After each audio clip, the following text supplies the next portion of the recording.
علیکم نئی ویډیو سره تاسو ورکړی وي امید لرم ټول به ورته خوشاله وئ ژوند په مزو کې به محمد زادہ اګروال مور د قاتلانو باره کې سپینې خبرې وکړې محمد زادہ اګروال مور ډیره زیاته خوشاله ده وایي زه د ملکن لیویل ډیره زیاته شکریا ادا کوم چې زما بچي ته انصاف ورکو او زما د بچي قاتلان گرفتار کړي دوستانو محمد زادہ اګروال مور نور څه خبرې کړي د تاسو د محمد زادہ اګروال د مور د خبرو نه ځان قبل ورغاړي تر اوسه پورې زموږ چینل وی سبسکرایب کړئ او زموږ چینل سبسکرایب کړئ تر نشان څخه مخه چې زموږ خلیوه نوی معلوماتي ویډیو تاسو ته په اسانۍ سره ملاويږي محمد زادہ اګروال سره ملکن کې ډیر زیات ظلم شوی او ملکن کې ډیر زیات بې عدالتۍ سره قتل شوی او محمد زادہ اګروال قاتلان کې ورځ گرفتار شوی دي مور ډیره زیاته خوشاله ده او وايي د ملکن لیویل ډیره زیاته شکریا ادا کوم چې زما د بچي قاتلان گرفتار کړ او زما د بچي قاتلانو ته الټا سزا ورکړي چې بیا زما د بچي پرنګي نل ځوانان نه قتل کیږي مور وايي زما بچي یو نل بچي او زما بچي تر اوسه پورې چته د چانه رشوت نه وغستی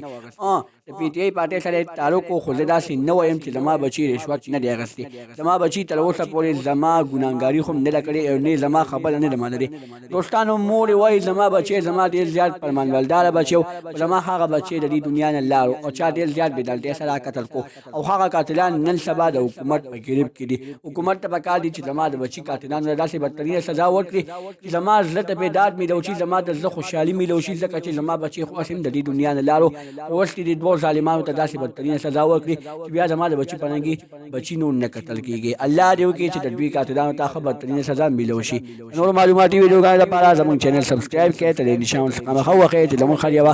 نوې معلوماتي ویډیو تاسو ته په اسانۍ سره ملاويږي والسلام